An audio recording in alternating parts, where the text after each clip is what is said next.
With new, gentler scented Clorox disinfecting wipes, clean finally smells as good as it feels. On everything from lamps to ceiling fans.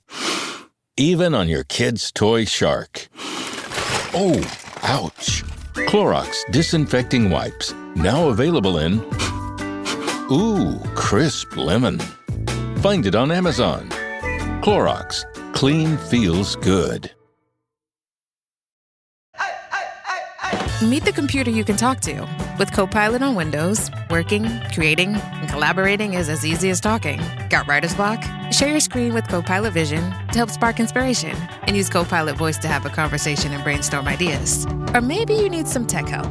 With Copilot Vision, Copilot sees what you see. Let Copilot talk you through step-by-step guidance so you can master new apps, games, and skills faster. Try now at windows.com/Copilot.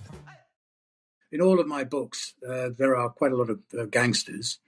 What attracted me to this period is there was a crime boom in World War II London. Crime grew by about 60% in the war years in England and Wales. And people sometimes are surprised at this because they think that criminals, had the stiff upper lip too. And for the sake of the country, they toned down their criminal activities. Well, the opposite was the case. And crime boomed.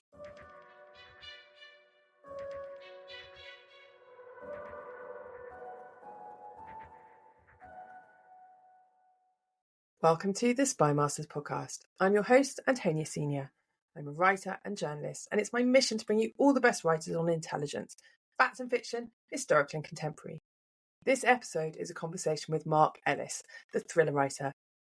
A former barrister and entrepreneur, Mark came to writing late in life and has produced some brilliant crime thrillers, many of which come with an espionage twist, including his new one, Death of an Officer. It's the latest book in his series about Frank Merlin, a detective in wartime London. An Indian doctor has been brutally murdered and Merlin is on the case. We'll be talking about Crooks and Spies in wartime London, and Mark will be telling us his 3 favourite spy books. Let me know if you agree with him. We've got some fantastic guests coming up on the SpyMasters podcast. So don't forget to follow us, review us, subscribe wherever you get your podcasts so we can keep bringing you the best writers on spies. And now I'll hand you over to me, talking to Mark Ellis about Death of an Officer. Mark, hello, and thank you for joining me on the SpyMasters podcast. Hello, Antonia, and thank you for asking me. So we're here to talk about your new book, the latest in your series, the Frank Merlin series, which is a crime book with espionage overtones, some of which we'll talk about and some of which we will avoid for the purposes of spoilers. But why don't we just start with the book, and could you just fill us in? Which number is it in the Frank Merlin series? There's a few of them now. This is number 6. The first one is set in January 1940, and each book is usually 6 or 9 months after the other one in terms of setting. So we're now in May, June of 1943. The Allies have just won in North Africa. I like to set the background of historical events. Sometimes a few historical events do intertwine with my plot, but generally speaking, I try to make sure that I'm historically accurate. And as the book opens, Merlin is due to attend a cathedral, St. Paul's Cathedral celebration service for the winning of the battle in North Africa, which he hates events like this, and he's determined, somehow or other he wants to get out of it. He can't get out of it. Fortunately, he gets a phone call telling him about a dead body, and that gives him his excuse. But so it's the summer of 1943, when things are looking a little bit brighter. The Americans have obviously been around for a while, and but London is still a bleak, bashed, bombed-out city. One of the reviews I read of your book, which I wholeheartedly agree with, is the fantastic vividness with which you portray wartime London. Can you just talk to me a little bit about why you chose wartime London as the setting for these books, and also how you try and give that sense of authenticity to your portrayal? Yes, certainly. Well, the reason I ended up, I'm coming to writing late in life because I had a business career, but I'd always wanted to be a writer. And when it came down to it, I wanted to write crime fiction. And I decided I'd like to set it in the past. World War II came to mind, partly for family reasons. My father died in 1960 of lung disease, which he'd contracted during the war in West Africa. I mean, obviously, it was a long and wasting disease, but I was 7 when he died, and the fact of his death meant that World War II sort of loomed large in my mind. And then, of course, my mother lived through the war, and she always used to tell me stories about her experiences in the war. She was a teenager working as a secretary in South Wales in a town called Llanelli. But then, as I think now, you get freebies from the railway if you work for them. And she would get free tickets that she could use to come up to London, which she did with her mates. She was quite a good-looking woman, and she had some glam mates, and they'd go on the town. I don't have any details about exactly what they got up to. But this was in 1944 when, okay, the Blitz was over, but we had the V1, the V2 doodlebugs, the missiles that would just come from nowhere, and they killed a lot of people. And I said, well, why would you go to London when there was all this going on? And she said, well, we're not going to get bloody Hitler. We weren't going to allow bloody Hitler to ruin our lives. We had to have a life, which struck me as interesting. And then I thought, as the years went on, I did a lot of reading about this, and I was fascinated by. Obviously, there's what happens in the war is interesting, but in terms of battles and armies and so on. But I was particularly interested in life on the home front, when people, mucked in and got on, and of course, all the sorts of ordinary things of life went on. People fell in love, people fell out, people got divorced, people got killed, all new normal life, except in extraordinary circumstances where, for example, you had the blackout, which was a boon to all criminals.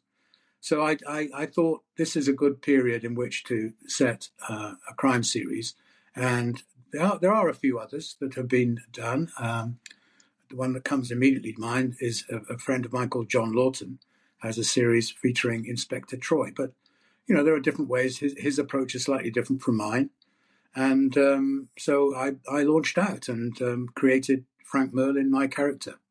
I mean, in terms of researching everything, there are all sorts of books these days that you can read.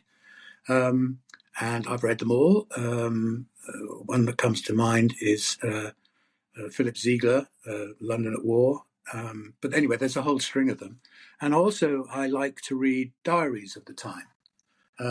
So I've read loads of diaries. There's a character in the new book who bears a faint resemblance to a famous diarist called Chips Channon. He's a fictional character, but he has some characteristics. And these are always fantastic in terms of the detail of life. From someone like Chips Channon or to soldiers' diaries, they're great. And then again, there are books set in the period that I find I like to read. So, for example, there's Graham Greene, The End of the Affair, or is it The End of an Affair? The End of the Affair. So I read a lot like that. And all of those combine, plus watching a few war movies and so on. And I think now, 6 books in, I have a feel for what tended to go on, how people would speak, the problems, the day-to-day problems they might have, what the city looked like. And as you say, some people seem to think I get it quite right. So hopefully I'll continue to do that. What I really love about it is you're quite sort of light touch with it as well. Like you must have so many details at your fingertips, but quite often with historical fiction particularly, people are in such a rush to prove that they've done the reading that they put in all the details. Exactly. I've written that in a few articles I've been asked to write about historical accuracy in fiction. Yes, I chuck out huge reams of detail that I've got, because you've got to, because ultimately I think people like to know and acquire some of the knowledge of the history. But ultimately you're writing a story, you're writing a mystery, someone gets killed, there's an investigation, there's an answer. That's the most important thing. And so I do try very much to have a light touch with everything. I'm probably not quite as... what's the word now? I'm not quite so anal about getting things right as I used to be. You can find out, for example, on the internet, what the weather was like on a particular day in a particular place at a particular time. For example, St James's Park at 3:00 on Sunday, the 5th of January, 1941.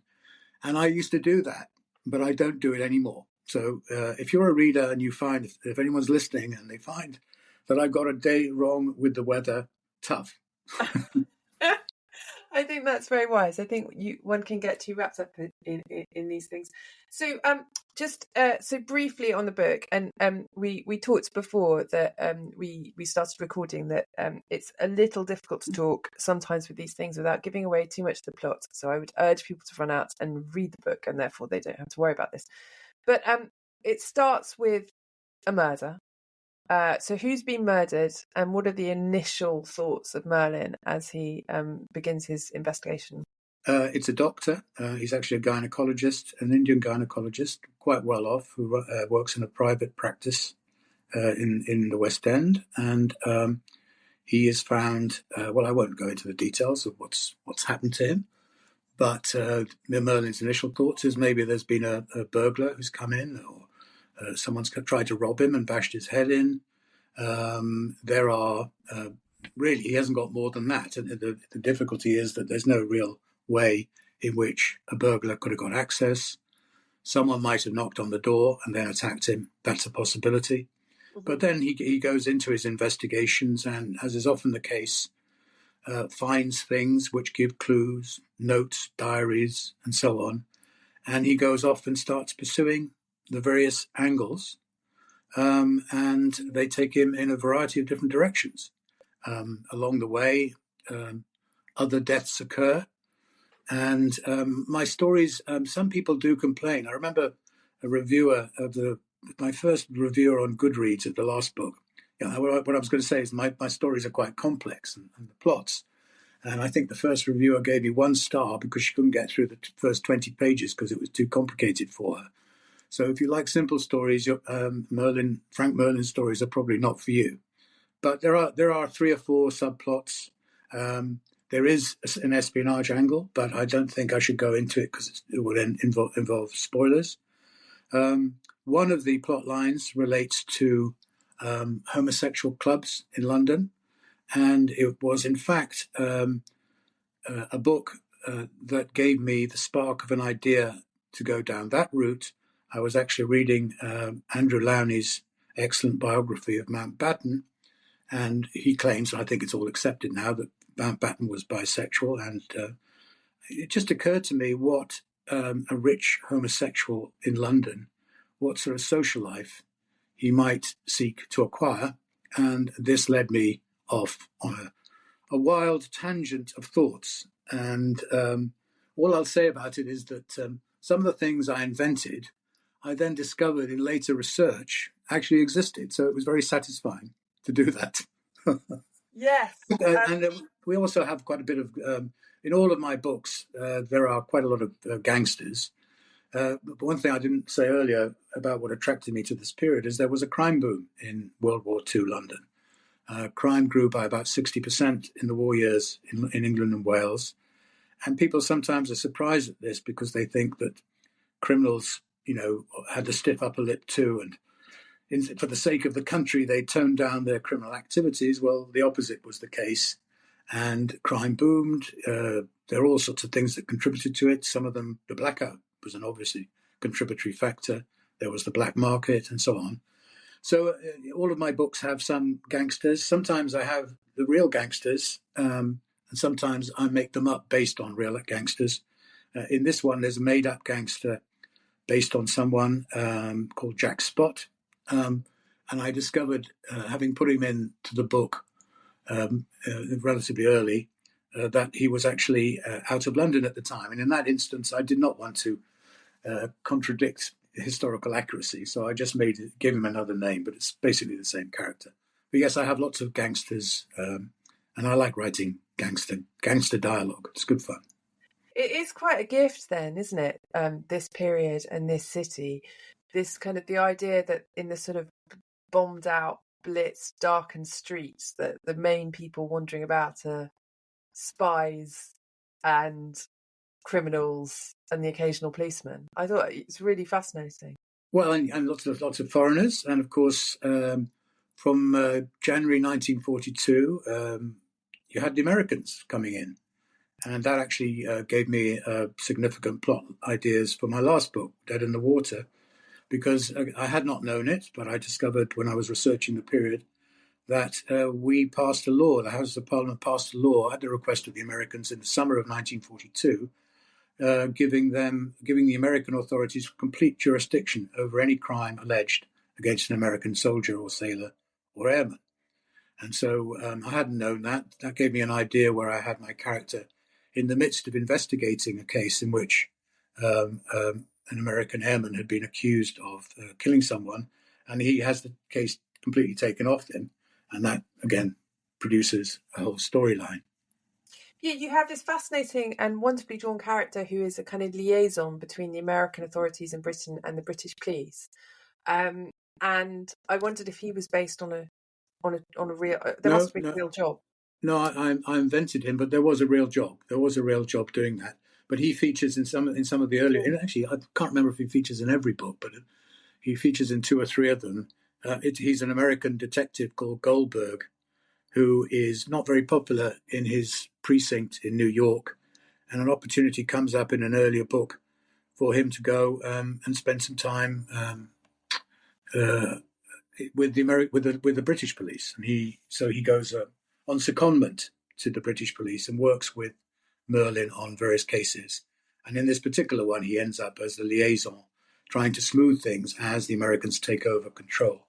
But there are all sorts of fascinating things about the Americans in Britain in terms of what happened in crime. Did you know, for example, that the Americans had their own dedicated prison? It's in Shepton Mallet in the West Country. And that's where they would send all their serious people who are found guilty of murder and so on. And that's where people would be hanged, which opens up a whole range of research, which I did. But they were hanged by British hangmen, famously the Pierpoints. I do know Albert Pierpoint and that family. The one thing the British would not allow the Americans to do was to hang their own criminals, because they believed that the British had a much more humane version of hanging. In other words, breaking the neck rather than strangling. So the Americans had to give way, and Albert Pierpoint got to hang all of those people. 'Tis the season for all your holiday favorites, like A Very Jonas Christmas Movie and Home Alone on Disney+. Should I burn down the joint? I don't think so. Then Hulu has National Lampoon's Christmas Vacation. We're all in for a very big Christmas treat. All of these and more streaming this holiday season. And right now, save big with our special Black Friday offer. Bundle Disney Plus and Hulu for just $4.99 a month for 1 year. Savings compared to current regular monthly price. Ends 12/1. Offer for ad-supported Disney Plus Hulu bundle only. Then $12.99 a month or then current regular monthly price. 18 plus terms apply. This episode is brought to you by Blink. Blink Friday starts now with up to 65% off Blink Smart Security. Check on your pets all season long with new Blink Mini 2K Plus cameras. See your gifts arrive in head-to-toe view with Blink Video Doorbell. Ready to use right out of the box. Just unwrap Blink and go. From pet parents to jet setters to busy families, Blink Friday deals have your holidays covered. Shop now at Amazon.com/Blink. Yeah, I found that was one of those little details I found completely fascinating. This because your Detective Goldberg is sitting there thinking, is it really so different? The way that the British execute to the way we execute. One question I did want to ask though is both your so Merlin and Goldberg are kind of quite progressive in their views towards race, and Merlin is also quite progressive in his views towards homosexuality. Is that a nod to modern audiences, or are you kind of happy that there were people who held those kind of what we No, I think because he's a hero, he's my hero, and I couldn't really give him views with which I disagreed. So to that extent, historically accurate views. Would do you? Of course. Generally speaking, the majority of people did not support homosexuality. What's the right word? We're homophobic or whatever. Yeah, that's the right word. And in terms of race, racial prejudice was not so prevalent in Britain, as far as I can see from my research, that there were not many black people in Britain at the time. and they were more easily accepted, and this is sort of evidenced by, well, the other side of the coin is the American soldiers who came over. The views of their own country were fully represented in the army. So as there is in the books, various of the books, I've got the subject matter of, white soldiers, particularly if they came from the South, would go bonkers if they saw a black soldier in a nightclub or a dance club having a dance with a white girl.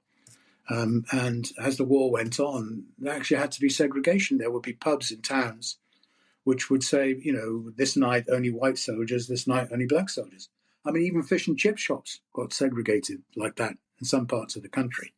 So yes, there were people, but the British attitude to race, certainly amongst some, was more liberal, and I don't think it's unusual in that sense.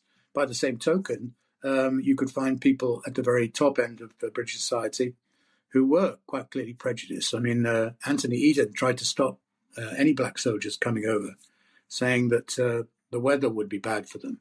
Apparently, were the words he used. So yes, Merlin he's not alone in being what we might call liberal, but he was one of a few. Certainly in homosexuality, he was one of a few. In race, there would be more people. There is one case in which an American was accused of rape, and rape in the American system that they employed in Britain, rape was a capital offence.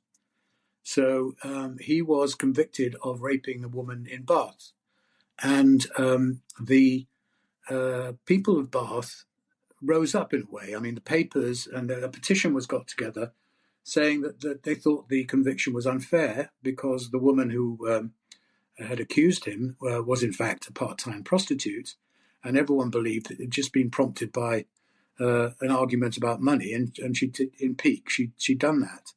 So this happened. He was at Shepton Mallet around, about to be hanged by Albert Pierpoint, when Eisenhower, who was the commander-in-chief in Britain, he intervened. He asked someone to investigate. He intervened. He found the conviction was unsafe, and Leroy Henry was the name of the soldier, was sent back to his unit. And that was all down to a British campaign. And the British were well aware that there was huge racial prejudice within the American army. So one good thing for Bath and the people of Bath. Absolutely. So espionage features in a number of your books, and including this one, in ways that, as we've already said, we don't want to spoil. And it more elaborately in an earlier book in the series called The French Spy. I just wanted to talk to you briefly about that. There seemed to me to be a similarity between crime and espionage, in that both are genres that allow you to kind of write a taut narrative while also exploring kind of broader political issues. And it seems to me that's what you do in your books. Yes, it is a way in, yes. And the book that has most espionage in it is called The French Spy. And it's about someone is murdered, and Merlin eventually finds out it's something to do with there being a spy based amongst the free. So de Gaulle was here. He had the French government in exile, the Free French, and he operated out of Carlton Gardens. And, of course, back in Germany, well, there was the German-occupied part, and there was Vichy France. And Vichy France was in many ways very pro-German. And they could spy. They would like to. They hated de Gaulle, and they would quite naturally they would try and spy on him. And so that whole story opens up the opportunity to explore what was going on in Vichy France, and which is, to me, has always been fascinating, how that all happened, and how in many ways Vichy France was more vicious against the Jews in many cases than the Germans themselves. So, yes, that opens up the doors. I do, this is not so much through espionage, but in my first book, there's quite a bit of politics. This is the embassy murders, the embassy in question being Joseph Kennedy's embassy, because he was the ambassador then. And he was a terrible appeaser. He thought that the British had, so this book is set in January 1940, when there were loads of people who thought we should do a deal with Hitler. Lots of right-wing politicians, even not right-wing politicians, encouraged by people like Kennedy, who thought, there's no option but to do a deal with Hitler because Britain's going to be wiped off the face of the earth. And so that there's a lot of appeasement politics in that book. And probably there are other bits elsewhere, but having written 6 books, I forget what is in all of them. Do you have that problem, Antonia? I forget my own name at the moment, but I'm not sure that's to do with having written. I always have to go back. I have a character who's a woman constable who works with Merlin. It was almost unknown, but not completely unknown. So it is a fact that there were women police working in Scotland Yard. Not many, but she's called Claire Robinson. And every time I start a new book, I can't remember if she's Claire with an I or Claire without an I. So I have to go back and find out. Yeah, I can imagine you have to almost keep a database of all the people that have appeared and all the names that you've used. Yeah. Unfortunately, although I used to run a computer company, my database management's not that great. It's usually on pieces of paper, which I have to dredge up. Mark, I set you a task before you came on. I thought we would have some fun with your favourite reads. I know you're a wide and voracious reader. So I set you a task to come up with 3 spy books for my listeners. 1 classic, 1 forgotten masterpiece, and 1 newish contemporary book. And I wondered, how have you got on? Did you find? Well, I have chosen 3, but I'm going to cheat a bit by throwing in a few other names of the contenders, if I've got time. So, as regards the classic, I came down to 3. I'm assuming Le Carré counts as a classic, does he? Yes. I mean, practically the classic, I would say. Yeah, exactly. So, I came up with 3. I came up with The Honourable Schoolboy, which I favour because a lot of it is set in Hong Kong. And when I read it, which is in the mid-'80s, I was actually working quite a bit in Hong Kong. So it was very sort of vibrant to me. Then I've got The 39 Steps, which was the first spy book I ever read. And funnily enough, I've used Buchan. They do feature in my books. In one of them, I can't remember which now, I invented a code, which is based on someone's copy of Greenmantle. And that was fun, creating a code. I have to say, it took me forever. And then my third possibility is Ashenden, which is Somerset Maugham's. I don't know if you ever read those. No, I haven't actually. Somerset Maugham was himself a spy. He was in Russia, amongst other places, at the time of the revolution.